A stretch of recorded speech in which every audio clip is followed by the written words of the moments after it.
Hello, I'm John Barber. Welcome to Reimagined Radio, a program about sound-based storytelling. It's February, the month of Valentines and celebrating love. For our celebration, we're re-listening to a live performance of Reimagined Radio recorded in 2019 at the historic Kiggins Theatre in downtown Vancouver. The three stories reprised here all focus on the travails we endure, the stories we tell ourselves, and the results we never expect when dealing with love. The first is The Good Salesperson, a story about two lonely people who connect through a newspaper personal column and surprise themselves with the results. The second is The Valiant, a story about how sometimes there is real purpose behind the unexplainable actions people undertake for love. The final is Bloodthirsty Kate, a story about how love tosses us about like ships on the ocean. When this happens, even pirates have trouble finding love. The program is called Affairs of the Heart, and I hope you will enjoy the performance by actors from Metropolitan Performing Arts. We begin with our special guest, Lonesome Gal, whose incredible singing will surely make you feel the love. Sweetie, no matter what anybody says, I love you better than anyone in the whole world. Lonesome, I'm a real lonesome gal.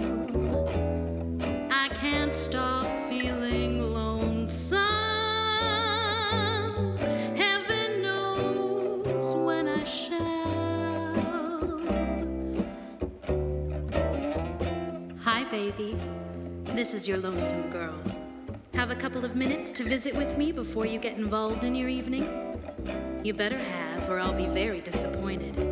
You know how I like you, real relaxed with your tie loosened, in your most comfortable position, so you can visit with me every single minute I'm yours. Who knows what tomorrow may bring? I wonder whether I'll know when my heart starts to sing. Dream boy, who do you love? You know, it's funny, but I don't think I've ever asked you that before. Not that I think your answer will especially be me, but I'm sure hoping that somewhere in that great big heart of yours, you've saved a tiny corner for me. I need to be loved, Angel. With all I have in my association with you, I still have a little feeling of insecurity. And I still have a tremendous feeling of loneliness. Like you can feel from reading the letters in the personal columns of the newspaper. Sometimes the results are surprising.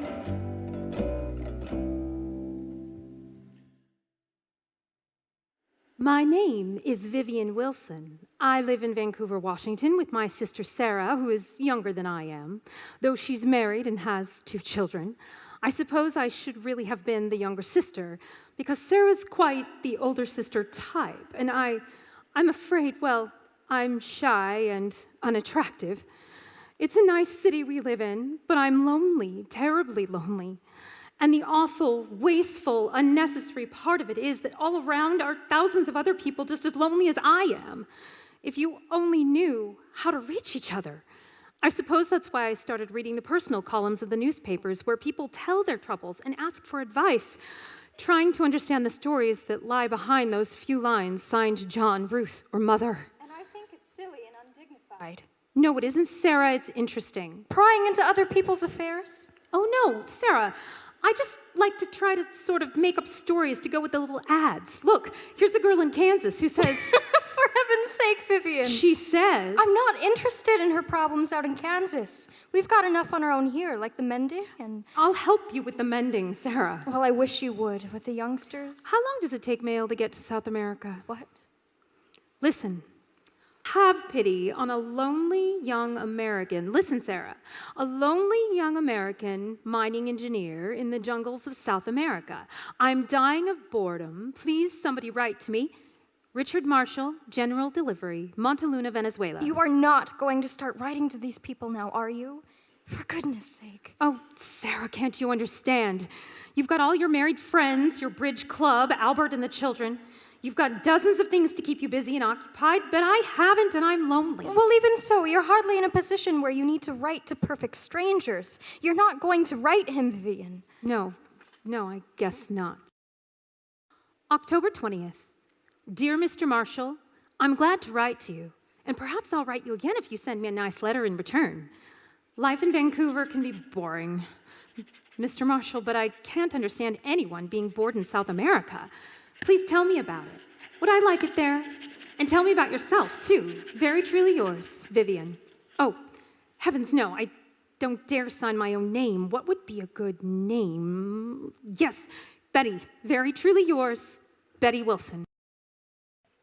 Montaluna, Venezuela, November 9th. Dear Miss Wilson, I'm 22 years old and working on my first engineering job. I'm sure I won't be so bored with South America if I can look forward to regular letters from you. It would be very nice if you'd send me your photograph. We're going farther into the interior on a new oil survey soon, and it would be nice to have a picture of my new friend to take along with me. Please don't forget. And thank you. Yours truly, Richard Marshall. January 22nd. Dearest Richard. No. Dear Richard. Enclosed is a picture of me that was taken when I graduated from high school. I warn you, it flatters me. At present, I'm living with my Aunt Vivian. She wants me to marry a wealthy young man in the flour milling business, but I don't want to. Haven't I been good to send you my picture right away? Now you must send me yours. Please give my regards to the mango trees, the boa constrictors, and the pampas. You see, I've been doing quite a lot of reading up on South America. With fondest regards, Betty. Montaluna, Venezuela, March 13th. Betty, dear, it's been almost 6 months that we've been writing each other, and I feel that I know you better from your dear letters than I've ever known any other girl. Betty, you must not marry that boy in the flower business. Please wait at least till I can come back to the States. I am sending you my picture, taken alongside one of our oil wells. Betty, dearest, if you love someone else, my heart will be broken. You are all I ever think of. Please say that you love me a little, and that I have a chance. Yours forever, Richard. April 20th. Darling Richard, I know that I love you. I'm sure that I do. I think. I wish you were here. May 21st. Betty, darling, I'm coming home. There's a little more survey work on one of our oil wells to do, but it will be finished in about a week, and then I'll be leaving. For the first time, we'll see each other, Betty. Darling, last week I picked out something that I thought you would like. It is an engagement ring, and I will have it in my pocket when I see you. By the way, my favorite uncle, Mr. Albert Marshall, who has been knocking about South America for 4 years, is also on his way back home. He'll probably get to you as soon as this letter. Darling, your aunt surely won't try to stop us from being married, will she? Until I see you, I love you, I love you, I love you. Your own Richard. Vivian, what on earth does this mean? Well, Sarah, I've been meaning to tell you, but... Is that man in South America in the personal column? Yes, but... Oh, Vivian! I know! I've been writing to him ever since last October, and one thing led to another, and the first thing I knew... He was in love with you. He's not really in love with me, Sarah. I invented a girl named Betty Wilson. I was afraid to use my own name, and Betty's the one he's in love with. And he wants to marry her. And she's me. Sarah, what'll I do? Well, Vivian, I didn't think you had it in you. How old does he think you are? 20. And you've been teaching school for 14 years. 15 in September. You're 3 years older than I am. You're 33. But Sarah, what'll I do? I never thought anything would come of those letters, and now he'll be here. Practically any day. Oh, Sarah. Well, you got yourself into this, and you'll have to get yourself out. But I... You told him your aunt's name was Vivian? Yes. Well, all I can think of is maybe you should tell him that your niece Betty is going to get married to that boy in that whatever it is business. Sarah, that's it. Maybe it'll work. Maybe if I were to tell his Uncle Albert when he comes. Hello. I'm looking for Miss Betty Wilson. Oh, hello. I'm her aunt. Isn't she here? I had a message for her from South America. I'm sorry. Betty was married 2 weeks ago. Married? Oh, but that's impossible. Why, they loved each other. She told him she loved, him. You're Albert Marshall, then? Did you force her to marry that flour mill man? What? Oh, no, Won't you come in, please? Well, Won't you sit down? thank you. I'm terribly sorry about Betty. My nephew will be sorry too. Is he so very much in love with her? Very much indeed. He wrote such lovely letters. You saw them? Yes, Mr. Marshall, can I trust you? What? Why, yes, of course, but why? Mr. Marshall, there was never any Betty Wilson. What? I wrote those letters to your nephew, Mr. Marshall. You wrote them? Mr. Marshall, you're a man of my age. You understand, I know. I was lonely. I felt I had to have a friend. I didn't mean any harm, but I got in so deep with Richard that I couldn't find a way out. So that's why you said Betty was married. It was the only way out I could think of, Mr. Marshall. I do wish I could help Richard some way, but I've made a dreadful mess of things. Yes. Poor Richard. I'm so sorry, Mr. Marshall. If I could help him in some way. Yes, well, perhaps you could help him. I'll do anything, Mr. Marshall. I'll do my best to explain it to him, but look here, I think you'd better have dinner with me tonight, and we'll talk it over. That was 3 months ago. We sat and talked of Vancouver and everything in the world except Albert's nephew, Richard. And when I told Sarah about it, she complimented me. She was sure the whole thing was over. But it wasn't. Albert called me up the next week to tell me that he'd had cable from his nephew in South America saying that he'd decided to remain there and would he please explain it to me. Well, 3 months is a long time, and Albert and I got better and better acquainted. Oh, in fact, here he comes now. I hope I'm not too late, Vivian. Why, Albert, you look wonderful. Thought the hat might be a little skittish for an old man.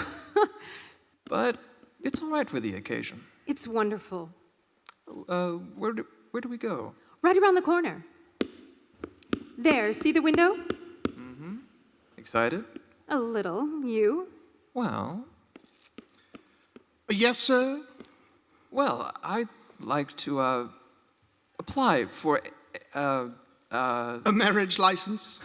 Why? How could you tell? Mister, I've been here 19 years. Lady first, name, occupation, and age. Vivian Wilson, school teacher, age 36. All right. You, mister, name? Richard Marshall. Richard Marshall. Vivian, dear, I should have told you this before. I should have told you that day when I first called, when you were so honest with me. But... I started it the same way you did, Vivian.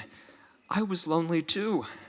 And a young mining engineer sounded a lot better than a middle-aged toy salesman. Occupation, toy salesman. But the photograph. I bought it right out of a photographer's window, darling, and then I invented an uncle so I could come and see you. I see. Vivian, does it really make any difference? If it does... Of course it makes a difference, Albert. Now I've got to get used to calling you Richard all over again.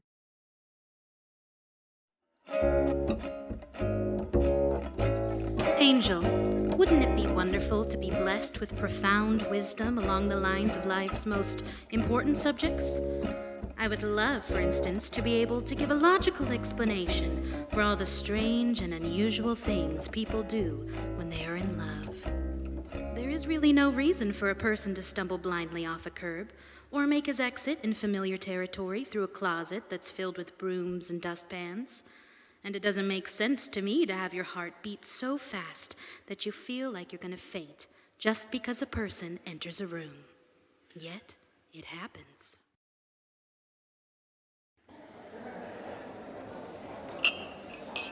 You're very quiet tonight, Jimmy. You haven't touched your dinner. Yeah, I guess I am. Hey, Sue, there's something I gotta tell you. What's wrong, Jimmy? What can I do to help? Oh, you can't help me, Sue. No one can. What about your family? I have no family. I'm a wanderer. A few months in one city, a few in the next, and then hit the road. That's me. And I'm moving on now. I wish I knew what to say. I wish I knew how to keep you. Oh, Sue, don't you understand what I'm trying to say? I'm no good for you. Or any other woman. My days are marked now. I don't have so many left, and I got a lot to do in them. What do you mean? You don't have so many left? Are you ill? Yeah, you bet I'm ill. I'm sick. Only there's no medicine that can get at what's gnawing at my insides. No doctor can reach it.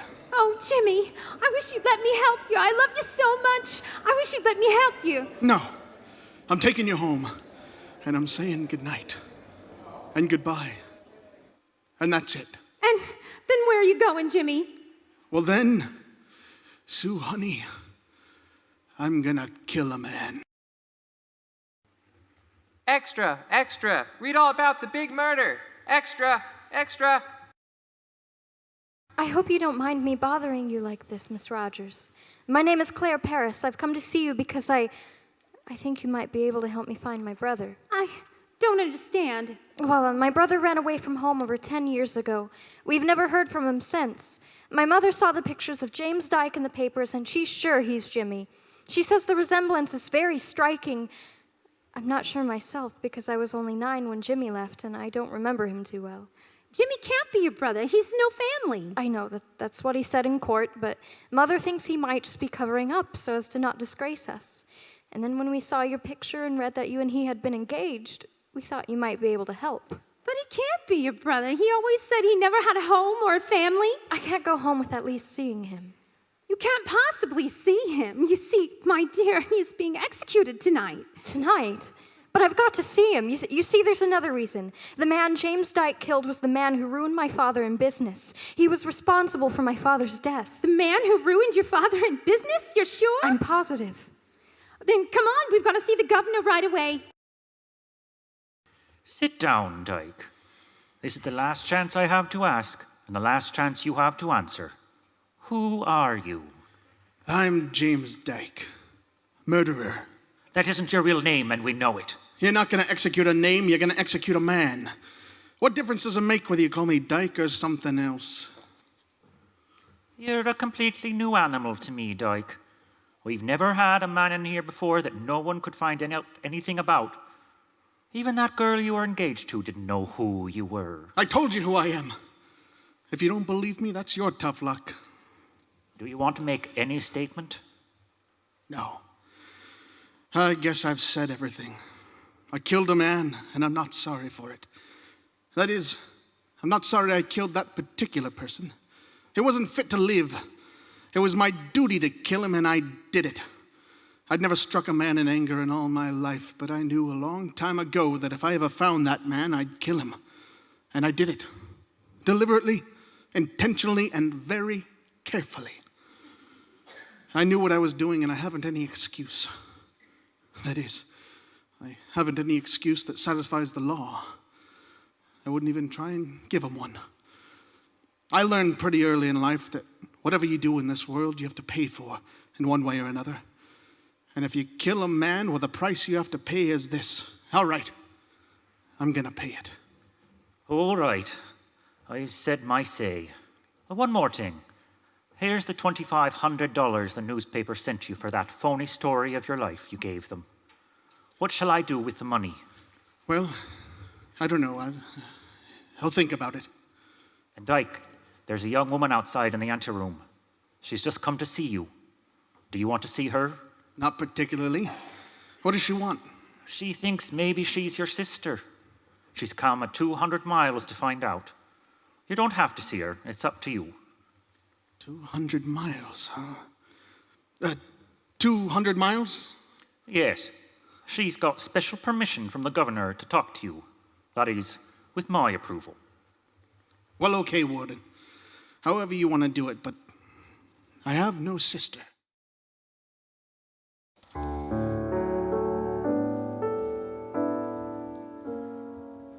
Well, sweetie, in just a moment we'll return to Act 2 of The Valiant. But first, I want to talk to you about unpleasing breath. Don't let unpleasing breath ruin your romance. Instead, do this. Brush your teeth night and morning and before every date with Brand X tooth powder. Remember the name, Muffin. Brand X tooth powder, with the accent on X to stop unpleasing breath.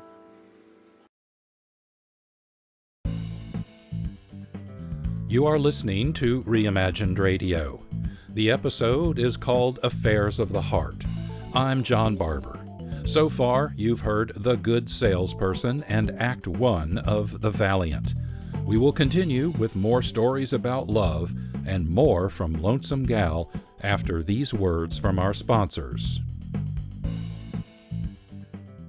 KXRW would like to thank New Amsterdam for their ongoing support of community radio. New Amsterdam is Vancouver's premier cannabis market. Visit newamsterdam.com to view and order from their full online menu. And they offer in-store, curbside, and touchless pickup to better serve you. New Amsterdam is located in the Heights Shopping Center on the corner of Mill Plain and Andresen Road. Open 8 a.m. to 11 p.m., 365 days a year. More information at newamsterdam.com. Community radio like this is brought to you by the generous support by our founding sponsors at ADCO Commercial Printing and Graphics, Clark County's local print shop since 1993. ADCO features stationery, posters, flyers, tickets, business cards, stickers, catalogs, and much more. Print on anything and mail anywhere. Learn more at adco1.com. That's ADCO, the number 1.com. Big thank you to our friends at Boomerang Therapy Works and home of the KXRW studios. Boomerang is the only physical therapy facility in Vancouver and Portland that specializes in the treatment of neuromuscular disorders and brain injuries like Parkinson's, MS, and stroke. They opened Boomerang to bring premier treatment to their patients. Find Boomerang Therapy Works in action on Instagram or Facebook and see how their patients are inspired in their recovery. They can be reached at 360-258-1637. That's 360-258-1637. Let's get back to our performance. Claire and James are about to meet. What will they find in each other?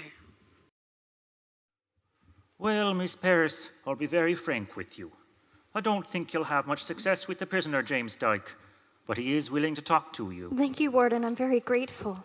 Now, would you mind telling me how you think you're going to recognize your brother? I'm just going to talk to him, ask him questions about things he and I used to do together, and I'll watch his face. And if he's my brother, I'm sure I can tell. What did you and your brother used to do that would help you out now? Well, he used to tell me stories when I was a little girl. That's what I'm counting on mostly, especially the Shakespeare stories. Oh, Shakespeare? He used to learn all the speeches by heart. He wanted to be an actor, and every night before I'd go to sleep, he'd sit beside my bed, and there were 2 speeches we'd always say to each other. 2 speeches out of Romeo and Juliet, and then I'd go to sleep. I'm afraid you've come on a wild goose chase, Miss Paris. This boy never heard of Shakespeare. But I'll let you see for yourself. However, if he isn't your brother, you'll oblige me by cutting your visit as short as you can. Yes, I will, and thank you very much. You see, I've got to tell Mother something definite. She's worried so long about him. I'll take you to him now. You can see him alone, but Father Daly and I will be in the next room, so you needn't be afraid. No, I won't be afraid. Good for you. Come on. Well? My mother wanted me to talk to you. Well?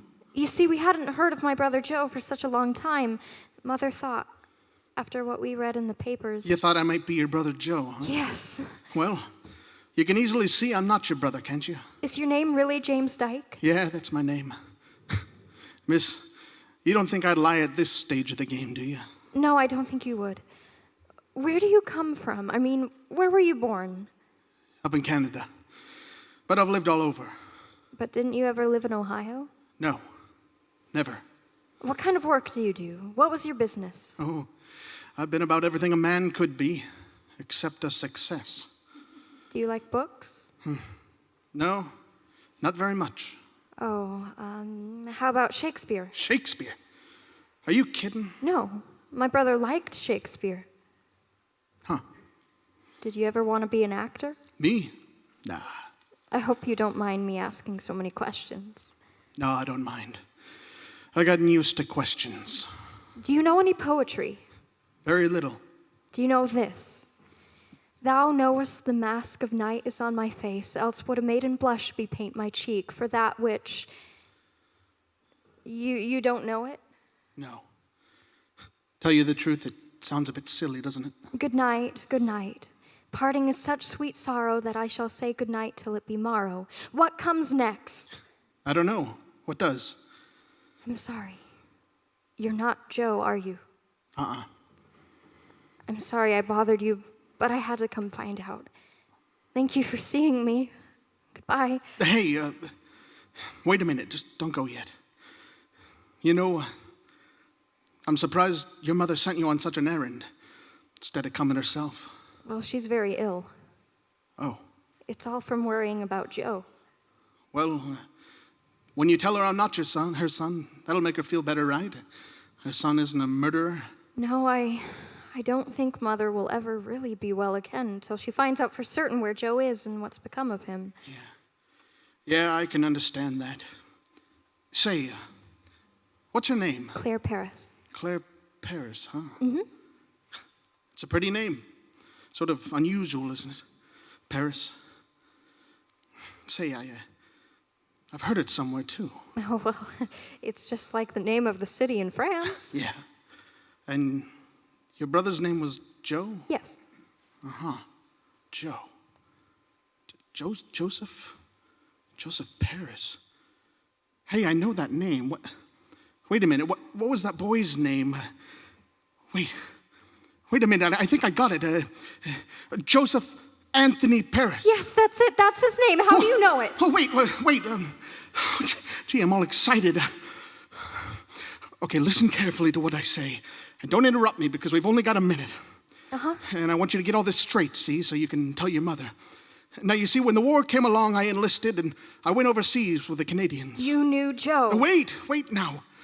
Early one morning, we staged a big trench raid, and there was an officer who'd been wounded coming back from the raid. And he was lying out there in a shell hole under fire. Well, all of a sudden, some young guy dashed out of the trench not far from where I was and went after the officer. He got the officer in his arms all right and started back, but, well, he'd only got a few yards when a 5.9 mortar landed right on top of the two of them. Oh. Yeah. Afterward, we got what was left. But the identification tag was still there, and that was his name, Joseph Anthony Paris. Oh, my goodness. So if that was your brother's name, then, well, you can tell your mother that he died like a brave man and a soldier in France. And you were there. You saw it. Yeah, I was there. I saw it. Well, if you don't believe what I said, just write up to Ottawa and get the official report. Of course, records are sometimes mixed up, you know, but I've told you the truth. And it certainly ought to make your mother happy when she knows her boy died as a soldier, not as a criminal. Oh, yes. Yes, of course it will. And it makes you happy too, don't it? Yes. Yes, very happy. Oh, that's good. Well, I'm glad I was able to tell you before it... Say, I'm going to give you something to take to your mother.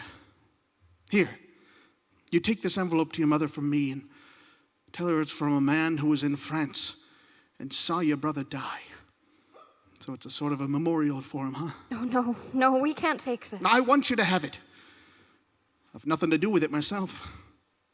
Oh, you might do one thing for me. There's a girl named Sue Rogers. Yeah, I saw her before I came here. As a matter of fact, she helped me. Oh, well, pick out some little thing for her, will you? You know, a bracelet, a pin, something. Just something to remember me by, huh? You love her, don't you? Yeah. How could you feel like that about her and kill someone? Well, Miss Paris, there are some things that have to be done no matter what the cost. Maybe what I did was wrong, maybe not. But from where I sat, it looked like the right thing. It still does. He was a bad man, I know that. He once stole everything we had. Mother told me that. He stole from a lot of people. Well, I guess you better go. Gee, I'm glad you came, though. Mr. Dyke, could I kiss you? Oh, thanks. Thanks for my last kiss. Goodbye. Hey, what's wrong? I was thinking about what I used to say to my brother for goodnight, and I wish I could have said it to him just once more for goodbye. Well, why don't you say it for me? I told you, and you said it was silly. Oh, go on. Say it again, huh? Good night. Good night. Parting is such sweet sorrow that I shall say good night till it be morrow. Goodbye. Thank you. Goodbye. Sleep, dwell upon thine eyes, peace in thy breast. Would I were sleep and peace, so sweet to rest. Of all the wonders that I've yet heard, it seems to me most strange that men should fear, seeing that death, a necessary end, will come when it will come. Cowards die many times before their deaths. The valiant never taste of death but once. The valiant never taste of death but once.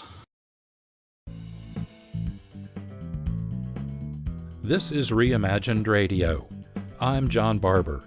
Our program is Affairs of the Heart, stories about the travails we endure, the stories we tell ourselves, and the results we never expect when dealing with love.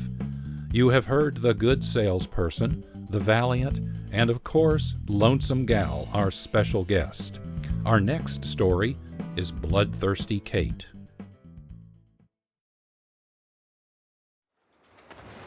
All right, sit ye down, mateys. All right, Captain. Oh, thank you, sir. Now, I've called this council of war, so to speak, because our fortunes have sunk to a horrible bottom. Oh, bad is that, Captain? Worse, we ain't got a brass farthing in the coffer, and the rum aboard's only fit for pigs and the crew. It's truth? Aye, it's truth. Go on. I ain't seen a ruddy ship for nigh on 3 weeks, and something's got to be done. I was about to running down to Trinidad. We might find pickings there. Oh, begging the captain's pardon. I've heard tell that Bloodthirsty Kate is in them waters, and she don't take kindly to anyone poaching on her rights. Bloodthirsty Kate! That miserable old cow. Calling herself a pirate. That scurvy excuse for a woman. I'd like to meet her just once. I'd blow the whole flaming lot out of the sea. Now come on, we're sailing for Trinidad. Sail ho! Starboard bow! Sail ho! Here, Margaret, give me that glass. Let's have a look at here. All right, here it is. Oh, gore blimey. Here, have a look. Margaret, have a look. Tell me what colour she is. Have 'em out. No, mate. It's red. Oh, red. That's what I thought. It's her, all right. Bloodthirsty Kate. I knew we shouldn't have trespassed down here.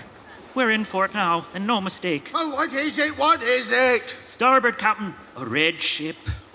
Blimey. Bloodthirsty Kate. Bloodthirsty Kate!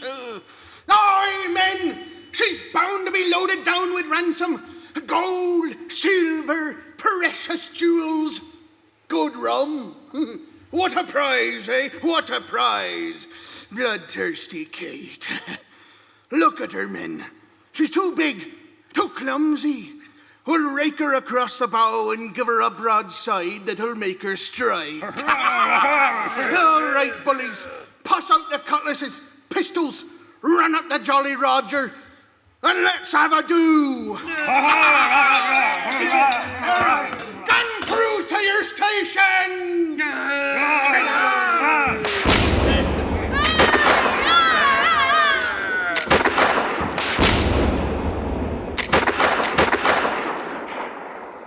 She still has no stronger colors, Captain. Shall we give one more broadside and finish the pig? No, we'll board. Is me hat on straight? Oui, mon capitaine. Save the captain for me, then. I want the pleasure of splitting him on my sword. Aye, mon capitaine. Prepare to board the enemy. Save the captain for Captain Kate. Keep him off my ship! I don't want the decks all messed up with blood! Oi! Gunfalon! Do you see Bloodthirsty Kate? On the poop deck, Captain. On the poop deck. Aye. Oi, Bloodthirsty Kate! You knock-kneed old daughter of a grampus! I'll slice you into herring food! Who are you? Oi! I'm Captain Blackton. That's who. So you're the sniveling fop-doodle who's come poaching in me ocean, eh? I'll teach you to muck about with Bloodthirsty Kate. Have at ya!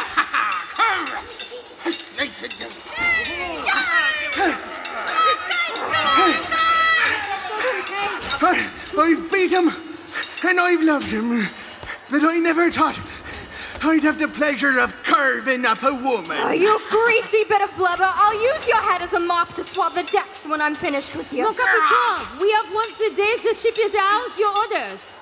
Hold on till I finish with the pig dog here. Oui, mon capitaine. I'll say this for you, fat toad. No man's ever stood up before Bloodthirsty Kate for this long in mortal combat and lived to tell it.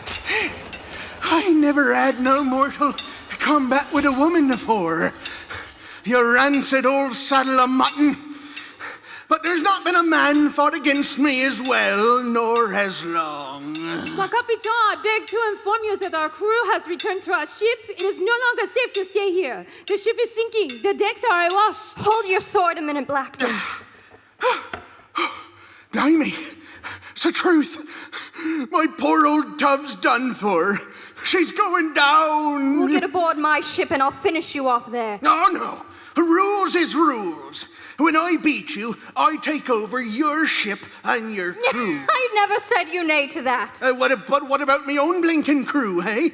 Think I want to see 'em perish afore me eyes while we fight nice and dry on your ship and they're tied up to drown here like rats? All right. Bantanage, Oui, mon capitaine. take that scurvy lot aboard and make them take their shoes off first.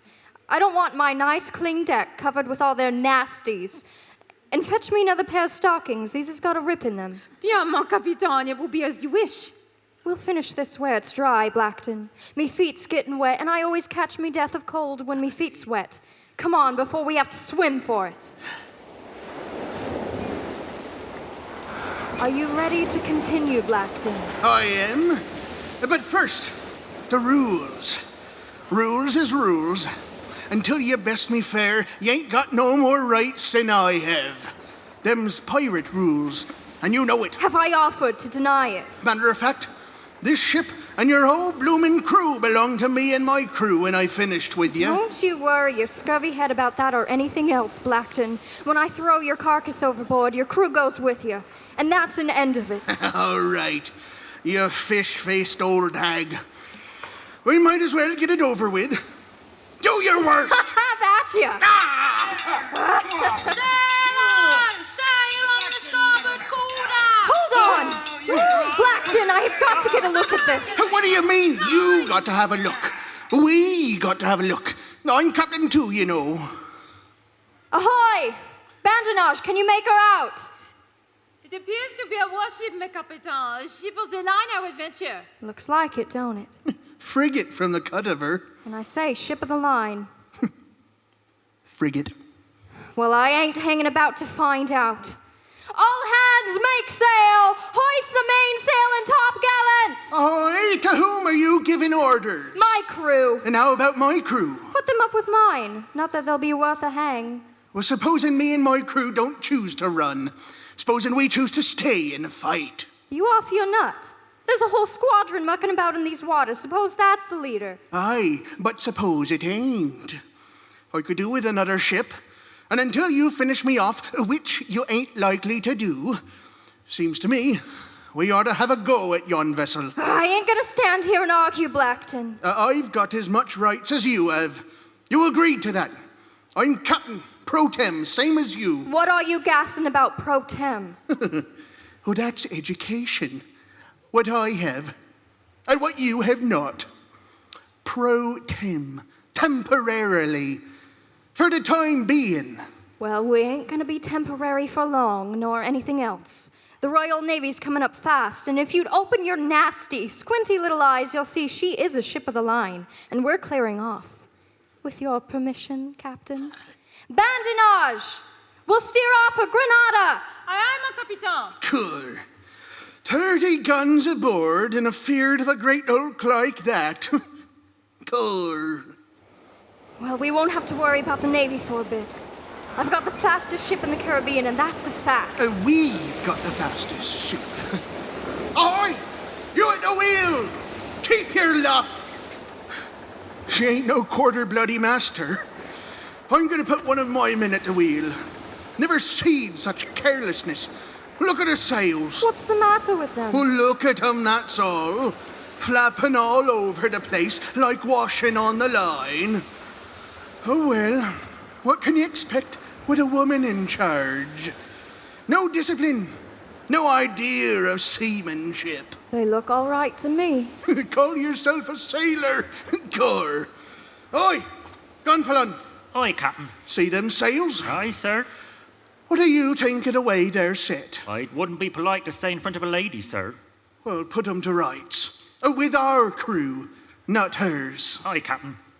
Blacktins, bully boys, aloft to trim sail. Let's show 'em how it's done. I don't hear myself give no orders to do that. No, you heard me. Now look here. Something's got to be done about this, and that's a fact.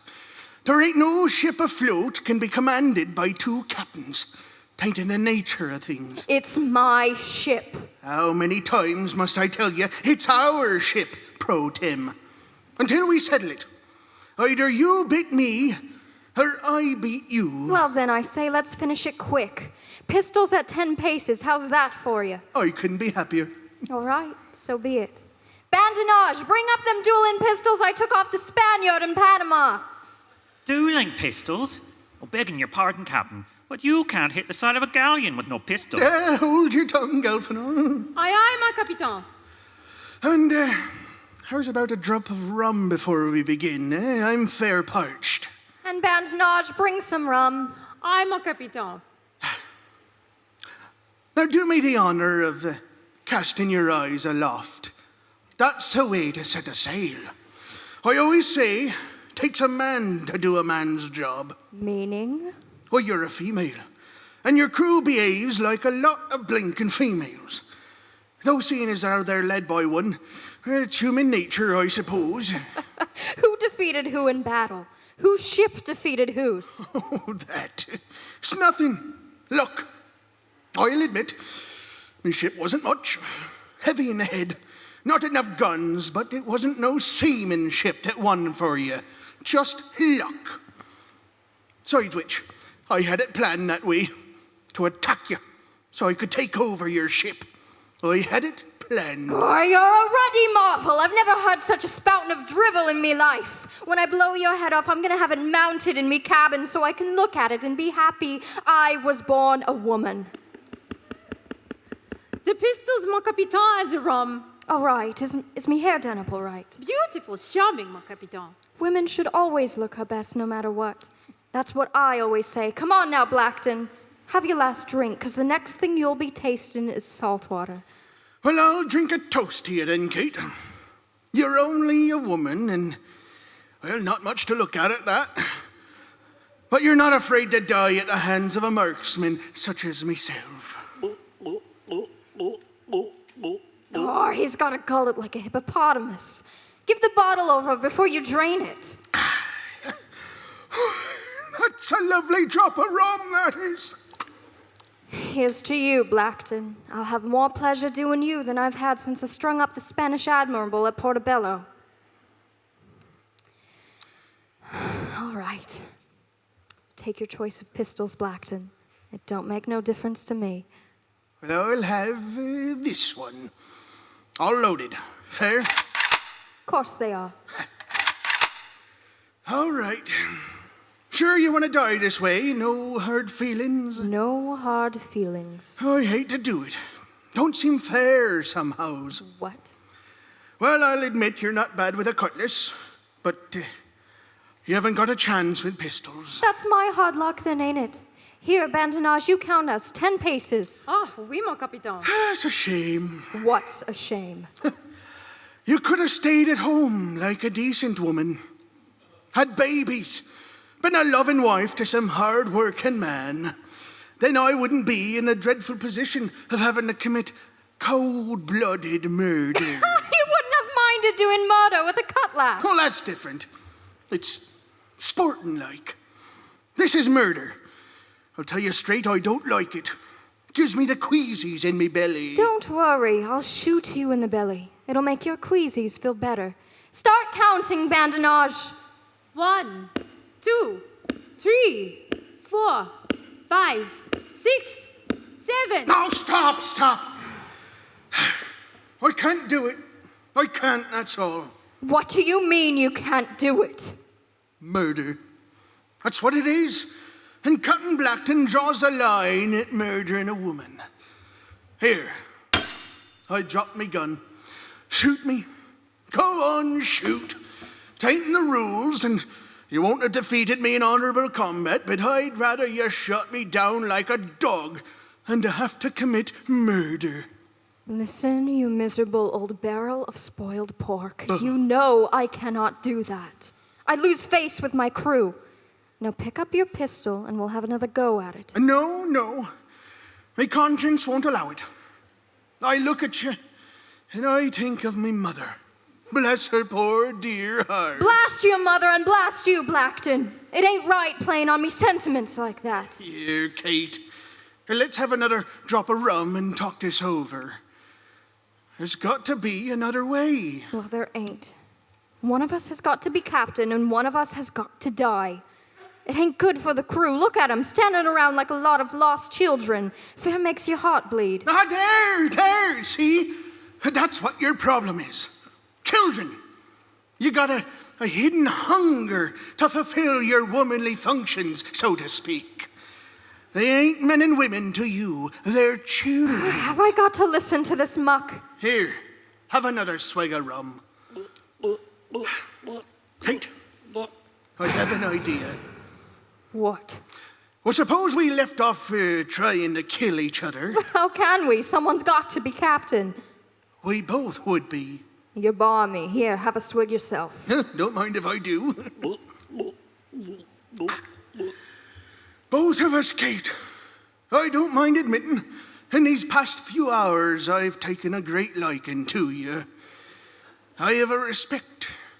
You're the first woman I've respected since me mother. I accept the compliment in the manner it has given.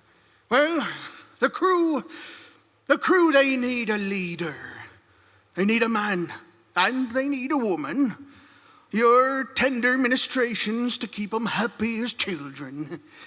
Mine to keep 'em happy and strong. Blackton, are you suggesting what I think you're suggesting? Holy wedlock! Solves the whole problem. Lummy. Captain and Mrs. Horace Blackton. How's it sound to you? Captain Horace and Captain Kate Blackton sounds better, but I ain't saying I'll do it. I'll have to think about it. Oh, why don't you? I'm not a bad sort. And I can see you and I'd have a bit of fun, what with the piracy and all. There's £1,000 on my head. There's 1,000 on mine, too. Well, there you are. We'd be the most famous couple in history. You think about it, Kate. I'd be very proud if you'll give your consent.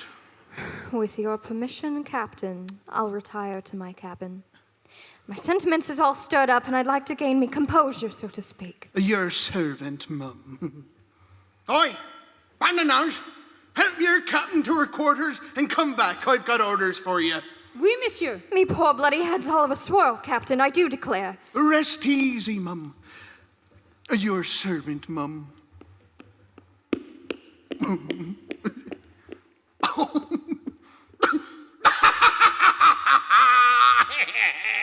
everything all right, sir? Oh, everything's lovely, Gunfalon. Oh, I didn't get half wind up when I see you starting the duel with her. She's a dead shot. I know, and I can't hit the bride's side of an elephant at 5 paces. But I couldn't let her know that. No, it had to be done artful-like. And there never was a woman who didn't go all soft when you play on her heartstrings. I'm going to marry her, Gunfalon. Marry her? That's right. We'll have a ship, her ship, a nice big crew, her crew, and a good cook. That'll be her. What more could a pirate ask for? Cook, is it? I heard that remark. I'll do no cooking for the likes of you. Kate, now listen. I listened, and I heard. How about ya? Kate! Well, all right, then.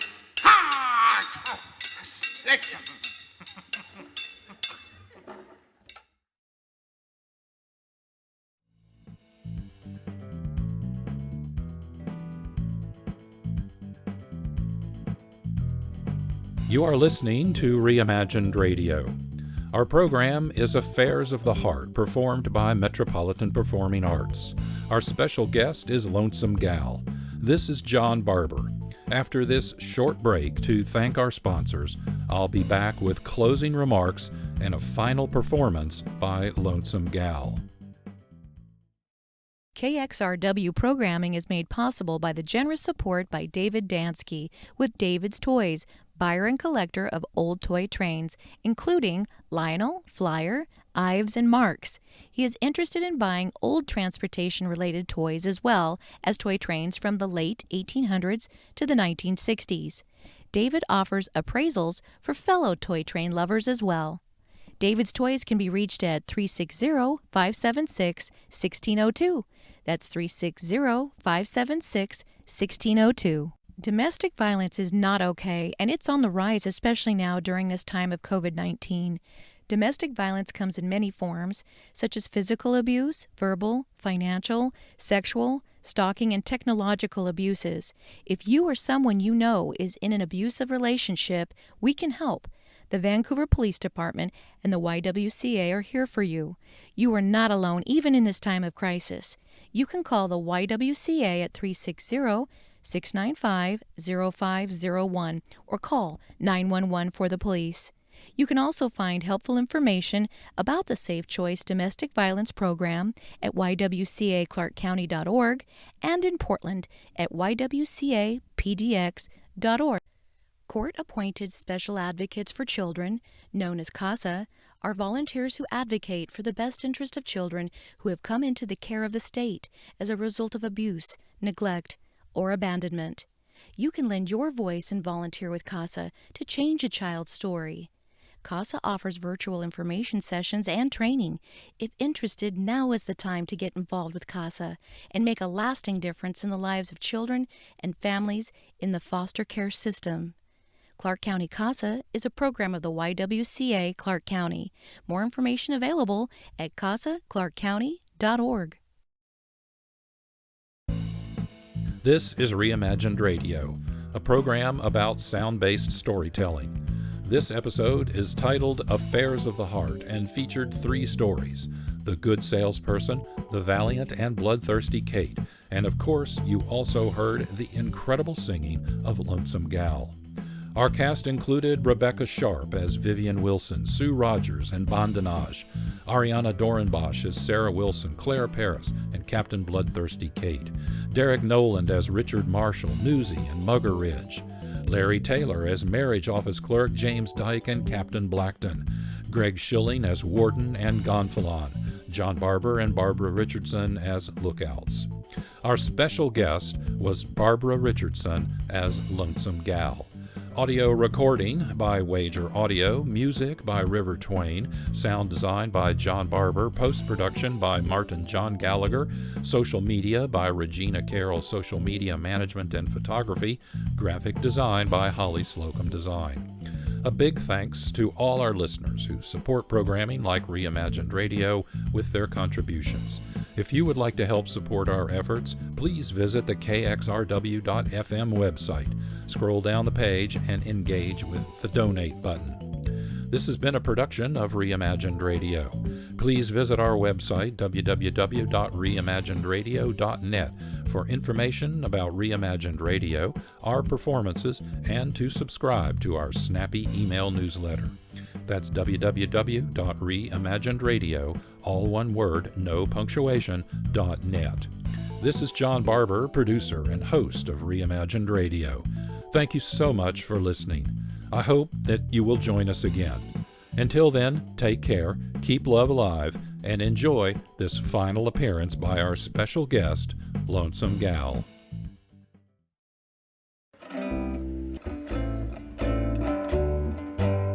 Well, hun, I've always said that I like everybody, but that doesn't apply to the guy that invented the clock. I no sooner get snuggled up and cozy with you, and then I have to leave. I'll be back again soon, and I look forward to another visit with you. I don't know about you, but my time away makes my heart grow fonder. That proves to me that your lonesome gal loves you better than anyone in the whole world. Who knows what tomorrow may bring? I wonder whether I'll know when my heart starts to sing. If you have love to spare, lips to share, why don't you be a